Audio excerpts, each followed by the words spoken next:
Hi, Flatliners. So I can see that Hollywood have named an epic science fiction film after your band. Have you ever seen the movie The Flatliners? No, we haven't. Because what if it sucks? Yeah, so we named our band after it, and then but none of us had ever seen it, and we thought if it sucks, then we'll be so bummed. If it's great, sure, but we're not really willing to take the risk to find out. It's supposed to be really good. It's supposed to be really good. Yeah. They're actually they were filming a remake of the movie in Toronto, where we're from. Yeah, and there was like a day where they were like between Scott and I, where we live in Toronto, they were like filming like almost like right in between one day. We wanted to go over and just throw records at them and be like, look, it's the same name. Yeah, check it out. Listen to the movie. Put us in the movie. Or if like we scored the film, we could put out a self-titled record, which is pretty cool. That'd be pretty cool. Yeah. Amazing plans for the future.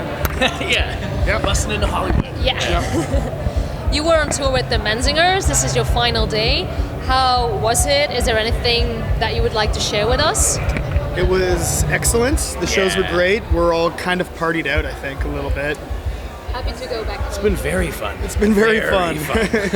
Yeah. No, it's been We're awesome. not as young as we once were, you know? We met those guys so when easy. we were young. And we haven't toured with the Menzingers probably in like 6 years or so.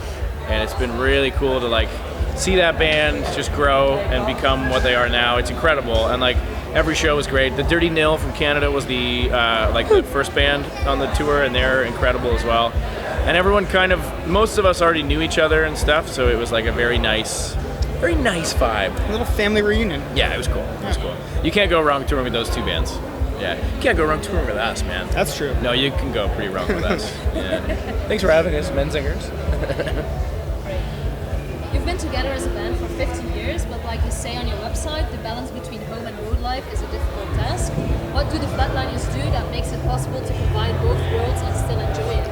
It sounded like she said 50 years. I was like, oh my god. 50, no. Even 15 years sounds old. It's still a lot. It's still very young. Yeah. It's still a lot. Yeah. Half of our lives. Yeah, half of our lives. Yeah. I don't know. I mean, like, I think, tend to go through spurts where we're really busy, and then the last couple of years we haven't been that busy touring-wise. We've been writing and recording a record, so there's balance there, but you're still busy working on something, some part of the band. I don't know.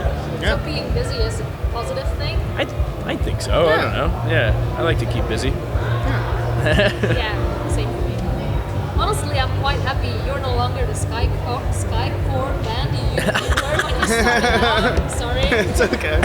You've been changing up your sound throughout the years. I really dig the new record, Inviting Light, even though it's somewhat mellower. How would you describe your musical evolution to your fans? I think as people grow older, they get more and more tired, so that's why the new ones just chill. Yeah. I don't know. We don't want to play fast anymore. Yeah. No, I don't know. It was I watched the show, obviously. It's not like it was still fast. It was still a lot of rock and roll. Yeah. So It's still, I don't know. It came pretty natural to us. We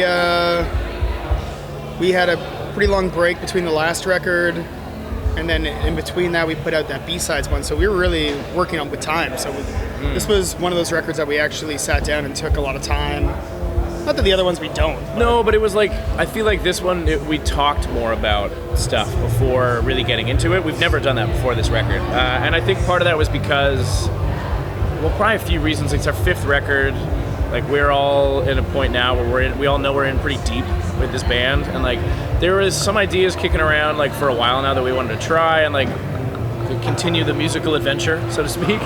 And we also lost our jam space, so we were renting like hourly rooms. So there's all this time like driving to the storage unit, driving to the jam space, loading in, and then like having to trust your instincts because you only have like this much time to jam in that room before the next band comes in, and then driving the stuff back. And there was all this time to like talk about, like theorize about the music, which we'd never done before, and it was pretty cool. Yeah. And I think that probably steered us in a way where we're like, let's just like keep going down this path to just keep trying. I think it's good for a band though. Keep it fresh. Yeah. You know, like the moment that you try to start like doing what you did on previous records, you know, that's when a band kind of loses its flair. I think so. I think so too. And it's like there are a lot of people there that kind of want to hear what you've already done just again. Yeah. but we don't want to do that. No. Sorry. It's already Yeah. It's always super fun to like see, because for us it's so gradual, right? Like we're writing that whole time. People haven't heard the new stuff yet, obviously. So when it comes out, if you like A/B a record and a record, I can see the difference for sure. But for us, it just feels so natural, and when it feels good, you got to keep going, That's just right? the Yeah. direction you Exactly. decided to go. Yeah. Oh yeah. You also released an official music video for the song Hang My Head. What was that like, and when do you hang your head? Let's go with what was it like first. It was fun. Yeah. It was kind of like an early morning in Toronto. It's all photographs, which is cool. So it didn't take as long as like your normal like video shoot would take, which was great. Because like shooting videos can be fun, I'm but sure it can also be really editing it tedious. was probably. Oh my god. Probably took a really long time. So. Yeah. But Amanda Fotes, who took all the photos, is awesome. Yeah. It was cool. Like we had a lot of like cool people come in, like just like who I guess wanted to just be in a bar watching a band like air band a song over and over again for like their Saturday morning. But it was cool. We got everyone some pizza. Got some beers out. Yeah, we had a nice little time with some fans, which was great. I hang my head a lot though. I can't answer that question. And you? Whenever I bend over. The new record was released on Rise Records and Dynaloop Records. Can you explain why it was released on two labels? We've always put out, because we're from Canada, and you get a lot of like grants and stuff from the government. So we've always had a Canadian label as well as a worldwide label, or whatever way you put it. But Yeah. Like the government of Canada is like extremely helpful, like with their arts. Dynalone is a communities. fantastic label from Toronto. Like a couple blocks from his house is there. It's very, very natural to us to do it with them. We've seen what they've done for like a lot of bands we know, and they just seem to do it really, really well. And it was difficult leaving Fat. It was a hard decision to make to go to Rise, to go to Dynalone, but it was just time for us to try something new. There's been no bad blood or no bad anything. No, not at all. I mean, like we were with Fat for 10 years. 10 years, yeah. It was a great 10 years. Yeah, we did really great. A bunch of records. I don't even know how many, but. Well, they put out technically all of our records now because they reissued like the first one on vinyl, and then we did the B-sides. So we did 5 records with them and a bunch of 7-inches and stuff. And I mean, we grew up on Fat Records music, so for them to extend the olive branch to us when we were like 19 years old and put out all our music for 10 years was incredible. We owe them. Big time. Big time.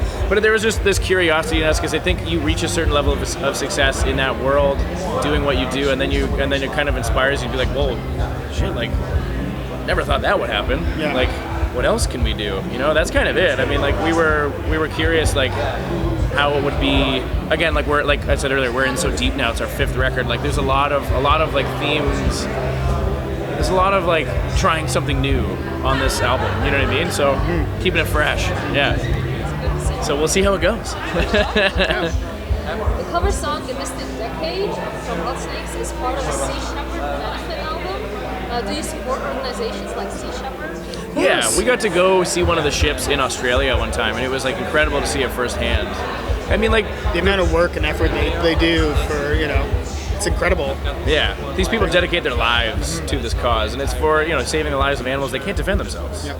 It is. I think it's an incredible cause, and there's. I mean, like as much as you'd like to think that like there is definitely an impact being made, but there's always going to be those evil people out there that are trying to take advantage of the planet. So it's good that the Sea Shepherd folks exist and are fighting, because I mean it's a pretty dangerous job. Yeah. They're definitely brave individuals. Yeah, so they're doing really good work.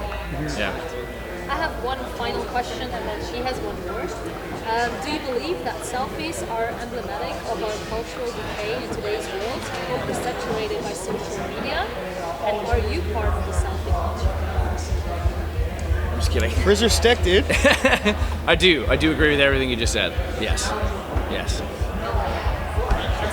I don't know. I just think like human interaction is like it's screeching to a halt. You know what I mean? Like technology is such a great thing for so many reasons, but like when people years and years and years ago like started to like have those sci-fi stories and all these things, all these like like conspiracy theories like robots are taking over, like this is the beginning of it.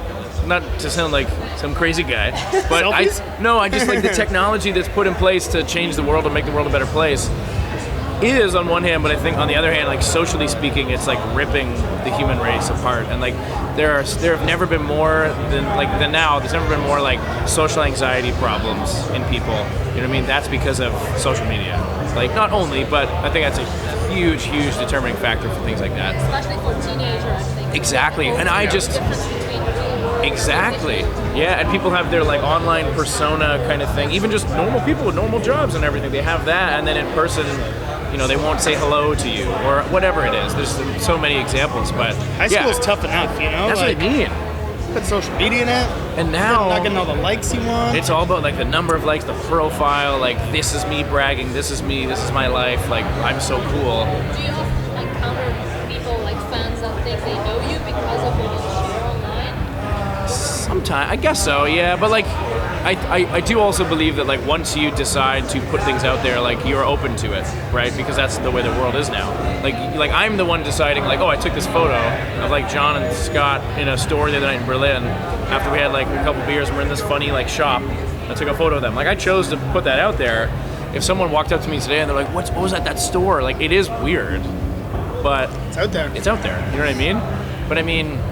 It's also great in some ways, though. That's, you know? I mean, you that's get what to I mean. share. It does. You connect with people. Yeah, I think it's cool for fans of the band, especially. A thing like a band, you get to look and to see what life on the tour is like with the band, and absolutely, and all the aspects and all the shit we get up to. You know, it's great. Yeah, no, there is always like a positive side to the coin, but like I fear for like the next generations to come, like see how deep it gets. You know what I mean? Because it could get bad, and like. People don't really live in the moment much, I feel like, as much as they used to. You know? They teach moral studies. Yeah, okay. Absolutely. It's a great question. Yeah, there's a lot on our new record about that kind of stuff. Yeah, I'm fascinated by it. One final question. One for Chris. I've listened to the new Scorpios album, and I think I have a new favorite Scorpio right now. I've never heard you sound so good on this record. Any chance you're going to play some Scorpio songs on the acoustic set this night? I can now, yeah. Sure, yeah. Yeah, I was blown away when they asked me to join. Like Joey brought it up to me like after, like over the course of a long period of time, but I kind of kept thinking he was like messing with me or like joking or whatever. I don't know why, but I didn't think it was real. And then when it came around, it was, I'm very happy to be a part of that. Yeah. Yeah, thank you. Thank you. Awesome. Thank you. Awesome, thanks. Good luck with the rest of your day. Yeah, thank you. You guys gonna be able to enjoy Groezrock? Yeah. Yeah. Nice. Today,